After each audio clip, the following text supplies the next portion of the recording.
পৃথিবীর এমন একটি মহাসাগর আছে যা একাই আমাদের পুরো গ্রহের 1/3 ঢেকে রেখেছে। এতটাই গভীর যে মাউন্ট এভারেস্টকে ডুবিয়ে দিলেও তার চূড়ার ওপর আরো 3 কিলোমিটার পানি থাকবে। হ্যাঁ, বলছি রহস্যে ঘেরা বিশ্বের সর্ববৃহৎ মহাসাগর প্রশান্ত মহাসাগরের কথা। পৃথিবীর বৃহত্তম মহাসাগর প্রশান্ত মহাসাগর, যার আয়তন সমগ্র পৃথিবীর 3 ভাগের 1 ভাগ। এই মহাসাগরটি আয়তনে এতটাই বিশাল যে এর মধ্যে পুরো পৃথিবীর স্থলভাগকে ডুবিয়ে দেওয়া যাবে। সুপ্রাচীনকাল থেকেই বিস্তীর্ণ এই জলরাশি থেকে সৃষ্ট মৌসুমী বাতাস মানব সভ্যতার বিস্তারে এক গুরুত্বপূর্ণ ভূমিকা পালন করে আসছে, যার সুবাদে এই মহাসাগরটি রাজনৈতিক, অর্থনৈতিক ও কূটনৈতিকভাবে এক গুরুত্বপূর্ণ স্থান হয়ে উঠেছে। বিশ্বের গভীরতম এই মহাসাগরটি ঠিক যতটা বিশাল, ঠিক ততটাই বিশালের রহস্যের আবরণ। আয়তনে প্রশান্ত মহাসাগর পুরো পৃথিবীর মোট স্থলভাগের আয়তনের চেয়েও বেশি বিশাল। এই মহাসাগরটির আয়তন প্রায় 16,52,00,000 বর্গ কিলোমিটার, যা পৃথিবীর মোট আয়তনের প্রায় 32% এবং মোট জলভাগের আয়তনের প্রায় 46% বিস্তীর্ণ। এই মহাসাগরটি পৃথিবীর 5টি মহাদেশকে ঘিরে রেখেছে। পূর্বে আমেরিকা থেকে পশ্চিমে এশিয়া এবং উত্তরে আটলান্টিক সাগর থেকে দক্ষিণে অ্যান্টার্কটিকা পর্যন্ত এর বিস্তৃতি। প্রশান্ত মহাসাগর উত্তর ও দক্ষিণ এই দুই দিকে বিভক্ত, মূলত ভূমধ্যরেখা কে উত্তর ও দক্ষিণাংশে ভাগ করেছে। তবে এই মহাসাগরটির উত্তরাংশের তুলনায় দক্ষিণাংশ আকার ও আয়তন বেশি। এর দক্ষিণে ইন্দো এশিয়া থেকে শুরু করে কলম্বিয়া পর্যন্ত প্রায় 20,000 কিলোমিটার পর্যন্ত বিস্তৃত। এখানে 5টা চাঁদকে অনায়াসে ডুবিয়ে দেওয়া যাবে। বিশ্বের সর্ববৃহৎ এই মহাসাগরটির গড় গভীরতা প্রায় 4,000 মিটার বা 4 কিলোমিটার। পৃথিবীর গভীরতম স্থানের তালিকায় প্রথম 5টির অবস্থান এই মহাসাগরে। এই তালিকার প্রথম স্থানে রয়েছে মারিয়ানা ট্রেঞ্চ।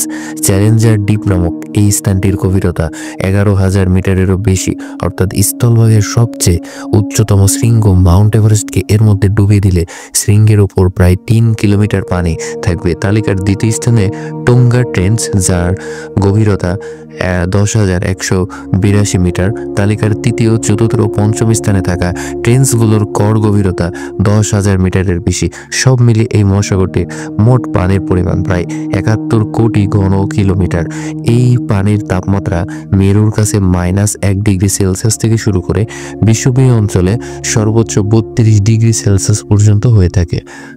তবে সবচেয়ে অবাক করা বিষয় হচ্ছে পৃথিবীর এই বৃহত্তম জলরাশিটি পৃথিবীর টেকটনিক প্লেটের গতিশীলতার কারণে প্রতি বছর গড়ে প্রায় 52 বর্গ কিলোমিটার করে আয়তন হারাচ্ছে, যেখানে অপরদিকে একইভাবে এই পরিমাণ আয়তন বৃদ্ধি পাচ্ছে।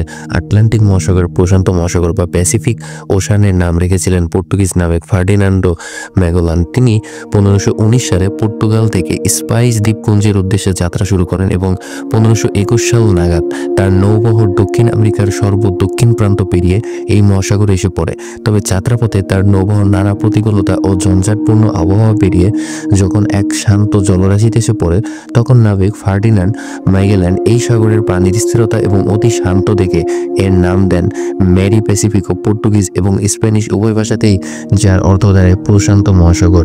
প্রশান্ত মহাসাগরে রয়েছে একাধিক বৃহত্তম প্রান্তিক সাগর। এগুলোর মধ্যে উল্লেখযোগ্য দক্ষিণ চীন সাগর, পূর্ব চীন সাগর, জাপান সাগর, বেরিং সাগর, ফিলিপাইন সাগর, কোরাল সাগর এবং তাসমান সাগর। আর এই সাগরগুলো তাদের বিভিন্ন সংযোগস্থলে সৃষ্টি করেছে বিভিন্ন সামুদ্রিক প্রণালী। এর মধ্যে সবচেয়ে পরিচিত এবং বিখ্যাত আলাস্কা উপসাগরে অবস্থিত বেরিং প্রণালী। এই সমুদ্র প্রণালী মূলত বেরিং সাগর ও প্রশান্ত মহাসাগরের সংযোগস্থল। এই সংযোগস্থলের জলরাশির এক বিশেষ পার্থক্য খুব সহজেই সবার চোখে ধরা পড়ে।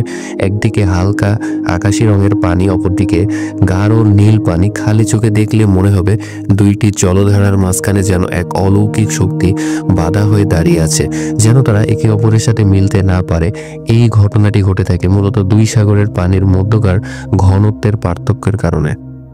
পৃথিবীর বৃহত্তম এই জলরাশি ঘিরে রয়েছে 55টি স্বাধীন ও সার্বভৌম দেশ, যাদের মধ্যে উল্লেখযোগ্য যুক্তরাষ্ট্র, চীন, Russia, Thailand, Singapore, Japan, Malaysia, Mexico, Australia, Indonesia, Argentina, New Zealand, Vietnam এবং কানাডা ছাড়াও এই মহাসাগরের বিভিন্ন স্থানে রয়েছে প্রায় 25,000-এরও বেশি দ্বীপ। পৃথিবীর আর কোনো সাগরে এত অধিক সংখ্যক দ্বীপ নেই। এই সকল দ্বীপপুঞ্জকে অবস্থান ও আয়তনের ভিত্তিতে 3 ভাগে ভাগ করা যায়। এগুলো হলো মাইক্রোনেশিয়া, মেলানেশিয়া এবং পলিনেশিয়া। এর মধ্যে মাইক্রোনেশিয়ার অবস্থান নিরক্ষরেখার উত্তর দিক থেকে ও আন্তর্জাতিক তালিকা রেখার পশ্চিম দিকে। এই অঞ্চলে অবস্থিত দ্বীপগুলোর মধ্যে মারিয়ানা দ্বীপপুঞ্জ, ক্যারোলিন দ্বীপপুঞ্জ, মার্শাল দ্বীপপুঞ্জ এবং গিরিপতি দ্বীপপুঞ্জ বিশেষভাবে উল্লেখযোগ্য। এছাড়া নিরক্ষরেখার দক্ষিণে এবং আন্তর্জাতিক তারিখ রেখার পূর্বের অঞ্চলটিকে মেলানেশিয়া নাম দেওয়া হয়েছে। এই অঞ্চলে অবস্থিত নিউ গিনি দ্বীপ গ্রিনল্যান্ডের পর আয়তনে বিশ্বের তৃতীয় বৃহত্তম দ্বীপ। গ্রিনল্যান্ডের পর আয়তনে বিশ্বের তৃতীয় বৃহত্তম দ্বীপ। বৃহত্তম এই দ্বীপটি মেলানেশিয়ার দক্ষিণ ও পশ্চিমে অবস্থিত। এছাড়া মেলানেশিয়ার অন্যান্য দ্বীপগুলোর মধ্যে রয়েছে বিসমার্ক দ্বীপপুঞ্জ, সোলোমন দ্বীপপুঞ্জ, সান্তা ক্রুজ দ্বীপপুঞ্জ, ভানুয়াতু, ফিজি এবং নিউ ক্যালিডোনিয়া। এই তিনটি অঞ্চলের মধ্যে সর্ববৃহৎ অঞ্চল পলিনেশিয়া, যা উত্তরে হাওয়াই দ্বীপপুঞ্জ থেকে দক্ষিণে নিউজিল্যান্ড পর্যন্ত বিস্তৃত। পৃথিবীর এই বিস্তীর্ণ জলরাশি বিভিন্ন উন্নত সভ্যতা সৃষ্টি এবং মানবজাতির বিবর্তনের ক্ষেত্রে মুখ্য ভূমিকা রেখেছে।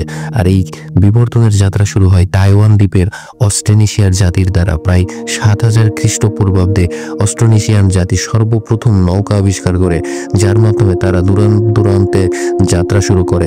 তারাই প্রথম সমুদ্রপথকে বাণিজ্যিকভাবে ব্যবহার করতে শুরু করে। এই মহাসাগরটি সর্বপ্রথম জনসাধারণের জন্য উন্মুক্ত করে ইউরোপিয়ানরা 1513 খ্রিস্টাব্দে।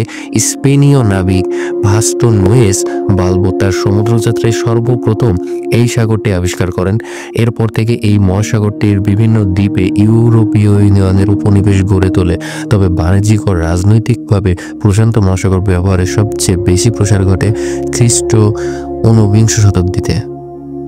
এই সময় এই অঞ্চলগুলোতে সাম্রাজ্যবাদ এবং ঔপনিবেশিকতা ব্যাপক হারে বৃদ্ধি পায়। ঔপনিবেশিকতা বৃদ্ধির সাথে সাথে এই মহাসাগরের বৃহত্তম অংশ ওশেনিয়া প্রথমে ব্রিটিশ এবং পরে জাপান ও যুক্তরাষ্ট্রের দখলে চলে যায়। প্রশান্ত হলেও এই মহাসাগরটি সুনামি, ঘূর্ণিঝড় ও ভূমিকম্পের মতো নানা ভয়ঙ্কর প্রাকৃতিক দুর্যোগের জন্ম দিতে পারদর্শী।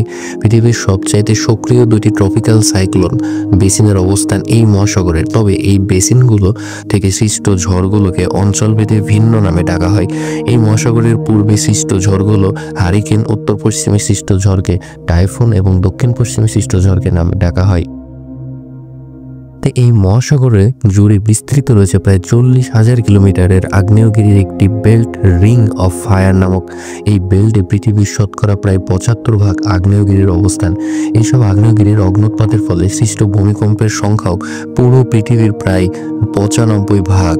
প্রশান্ত মহাসাগরীয় অঞ্চলে মাছ একটি গুরুত্বপূর্ণ অর্থনৈতিক সম্পদ।